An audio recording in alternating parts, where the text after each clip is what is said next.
If you're a Shopify brand that's currently struggling to scale your Facebook ad account consistently or to generate the kinds of profitable returns that you used to get back in 2020 and 2021, and you've tried all of the hacks, you've tried cost caps, you've tried manual bidding, tried all of that shit, and you still can't figure out how to make your Facebook ad account work, well, in today's video, I'm gonna be showing you exactly how I structure my Facebook ad campaigns to generate, at this point in my career, over $100 million in advertising revenue for Shopify brands.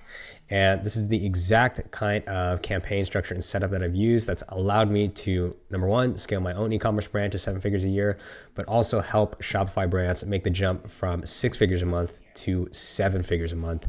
We scaled this brand from $70,000 to almost $1 million a month. We scaled this brand from $96,000 to $842,000 per month. Scaled this brand from 76,000 all the way up to 282,000. Scaled this brand from 84,000 to 187. This one from 1.3 to 2.4. So this structure and setup works really, really well. And it's perfect if you're a Shopify brand that's struggling to see consistent results inside your ad account. And it feels like you try everything inside your ad account and it's like solving a Rubik's Cube, this goddamn thing. So make sure you stick around to the end of this video because I'm going to show you my exact setup step by step and show you how you can use this structure and implement it into your business so you can reduce your headaches and make more money, have more success with less stress. So let's dive in for today. Now, when it comes to media buying, because I've been doing this for the last 7 years and I've been able to generate at this point $100 million in advertising revenue, I live by this acronym, which is KISS, or Keep It Simple Stupid. And when it comes to media buying, this is my overarching philosophy and principle that informs how I go about media buying, because it's my firm belief that in order to get better performance inside of your ad account, it is more important what you do outside of the ad account than it is what you do inside of the ad account. This is becoming increasingly true with how Facebook is removing controls, removing audiences, removing interests. They're taking away more and more of the control on the part of the advertiser, or the human advertiser, because their predictive algorithms are getting stronger and stronger. They're getting more and more effective at finding your target customer without you manually inputting that. And on top of that, they've got iOS 14 and all kinds of privacy shit they have to deal with. So they can't give us access to that level of data that they once did. Regardless of why it's happening, you have to deal with it. You have to adapt. It doesn't matter why Facebook is changing things. What matters is that they are changing and that you learn how to adapt your strategy to fit the ever-growing and ever-changing product of Facebook ads. So that being said, I also like to keep a set of core media buying principles at hand whenever I touch an ad account. And these principles inform every single decision that I make inside of my ad account. And if you act in an ad account without principles, you succumb to irrational decision-making, emotional decision-making, trying the first or second or third or fourth thing that you saw on DDC Twitter, whether that's manual bidding, cost caps, one campaigns, whatever.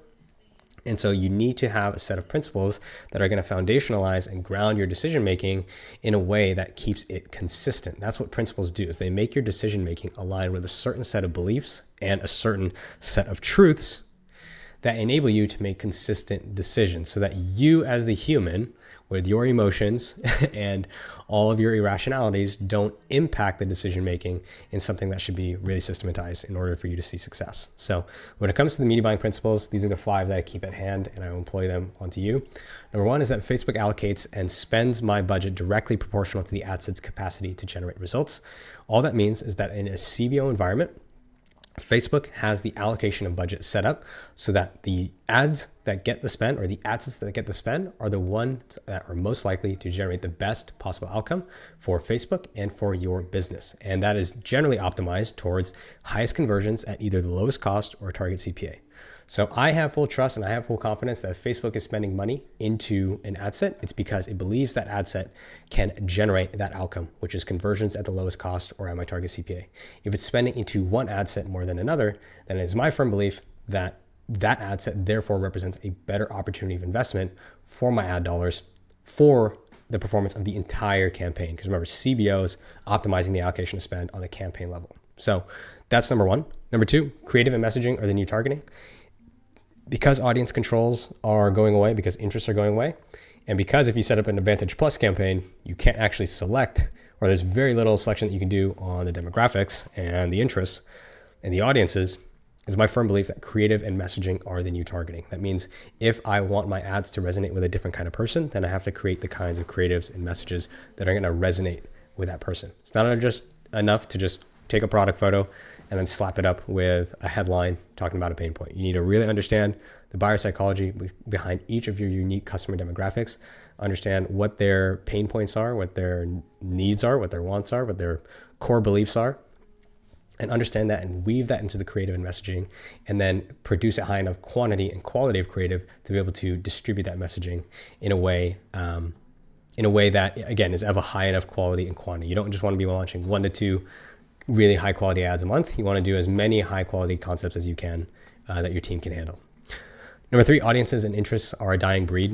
And what this means is that audiences and interests are dead. In my opinion, they're already dead. Facebook is just being so gracious and so kind to allow a lot of the manual style media buyers, or the more manual media buyers from the older ages, no offense to you guys, from the older days of Facebook, to feel like they have some level of control. But it's my opinion that the interests don't do anything, and they're going to go away. The way Advantage Plus audience is trending, it looks like there's just not going to be much of any kind of audience selection on the part of the advertiser anyways. So they're a dying breed, which means you should rely on your creative and your messaging to do the targeting for you. Because if Facebook wakes up today and wipes out all the interests, well, if you're someone who's relying on interests, then you're shit out of luck. So you got to figure out a way to drive performance without things that Facebook is increasingly taking away. You can either get with the new school, or you can die with the old school and lose your business. You choose. Number 4, cost caps allow me to test a shit ton of creatives with no risk. Cost caps I always recommend in a few different contexts. Number 1 is if you're dropshipping, because that allows you to test a high quality or high quantity of content, test new offers, test new landing pages with very, very little risk. And when the quality of your assets are below par and not up to the same level of quality as most of your competitors on Facebook. The second context is if growth is not your main concern. If you're a brand that has a fixed budget, you want to make the most out of that budget, and you don't care about anything to do with growing the volume of your business, then cost caps are perfect, because cost caps allow you to give a fixed target to Facebook that essentially favors efficiency and your spend's ability to hit that target over volume. On lowest cost, you're definitely going to see, or I shouldn't say definitely, you're more often going to see higher CPAs, but you're going to get more spend and often a higher volume of conversions. So if you're someone who's not in a growth mindset, or you're not currently looking to grow, yet you want to maximize your budget and be the most efficient with your budget, then you should use cost caps. Lastly, number 5 is if performance is not there, I need to test new creatives, ideally 20 plus per week. If you're a media buyer, we've already discussed that creative messaging are the new targeting, and audience and interests are going away. In Facebook's dream world, they would have you run one Advantage Plus campaign, and that would be it. You can only create one campaign. And that means that you as the advertiser have to shift your focus to the elements outside of the ad account if you want to drive better performance. And you need to structure your account and your campaigns in a way that allows you to efficiently test creatives without compromising the stability and performance of your ad account and your campaign, which we'll get into in a second here. But essentially, if you're a media buyer, you should focus on testing as many new creatives as you can every single week, because the quality of the output that you get is directly tied to the quality of the input that you give Facebook. And that means better landing pages and better offers as well. But chances are, if you're a media buyer, then you don't have access to be able to manipulate those things, or you're not an expert in those things. But if you're a Shopify brand, you need to focus on improving the inputs that you give to Facebook. And in the ad account, it's going to be more high quality content, ideally 20 plus ads every single week. Okay, so those are my media buying principles. Now that we understand that, let's get into the actual structure of the campaign. This is it. This is the entire structure, whether I'm spending 100,000 or whether I'm spending 10,000 a month, 100,000 a month, or $1 million a month, which I've used this setup in all 3 cases. I run a single CBO campaign with the campaigns segmented by product, offer, or landing page, or country. Forgot to include that as well. I like to keep them separate. Sometimes I'll group them if there's historical evidence to prove that grouping the countries works better, but you can segment them by country as well. We're going to launch every new set of creatives that we have to test in a new ad set inside the CBO, 7-day click or 1-day view. Unless you're a brand that has multiple channels and you're spending Yeah, anywhere from 100 to 200K a month, then you can consider the jump to a 1-day click. But if you're the majority of the brands, 7-day click, 1-day view. We're doing broad targeting or advantage plus audience. We're not changing anything. We're doing a minimum of 3 images and 3 videos and or a total of 9 to 12 ads. So within those 3 images, you might do 3 variations. Within those 3 videos, you might do 3 variations. There's room to expand there. So you're looking at anywhere from 9 to 12 total ads is what I like to test in every new set of ads. Okay. So I'm launching new ad sets that I have to test. And when I find winners, I put them into a winner's ad set. So the winner's ad set is essentially a portfolio of all of your best performing content.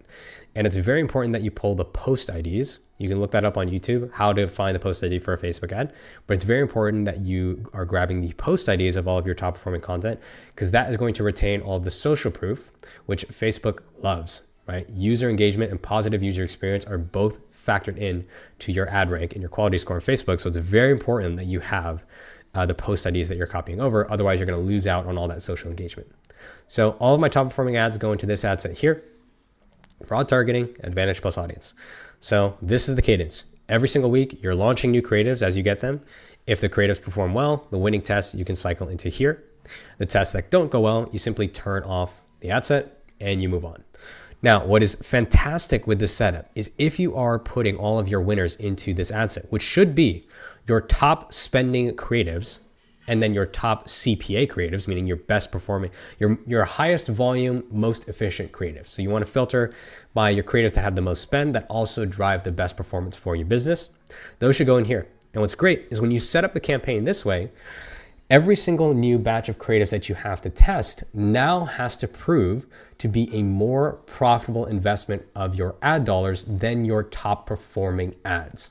If you are not testing creatives in the context of a CBO campaign where new ads have to earn spend from your top performing ads, that is essentially you saying to yourself that you have a better predictive lens on user behavior and what drives purchases than Facebook. Because that's the excuse that I hear all the time is, oh, I want to manually test ads because I want to see and I want to force spend onto creatives. That is how you lose money. You shouldn't care about manually forcing spend onto creatives. You should care about how much money you're making. Unless you don't care about how much money you're making, then you can go launch a bunch of ABO campaigns and test individual ads in their own ad sets. But if you actually care about making money and mitigating how much money you lose on failed creative tests with learnings that rarely ever amount to anything meaningful across any other aspect of the business, because let's be honest, if you're running Facebook ads, it's because you want to make money, not because you want to do market research on your customers or get some other meaningful insights out of Facebook. You are running Facebook ads because you want to drive conversions and drive revenue, right? So you need to structure your campaign so that way, anytime you launch something unproven in the form of a testing ad set, it always has to earn spend against the winner's ad set. And if it doesn't, guess what? Guess where all the spend is going?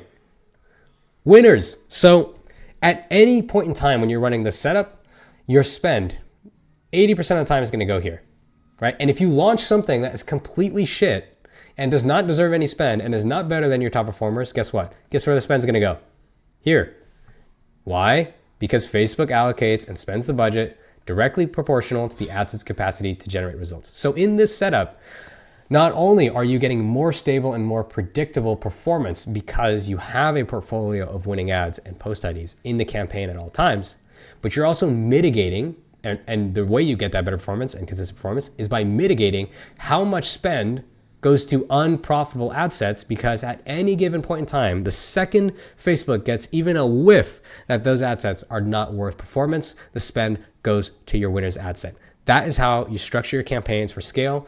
That is how you test creatives efficiently. And that is how you position your entire account and your campaign to provide you with the best possible ROI at all times, while allowing you to test a high quantity and quality of content that will allow you to break past these spend plateaus that you will inevitably reach when your winners have reached a budget that you can't scale past. That is when you're testing ad sets and focusing on beating these winning ads is what's going to be your main focus. But this is how you should structure your campaign, or I shouldn't even say how you should structure your campaign.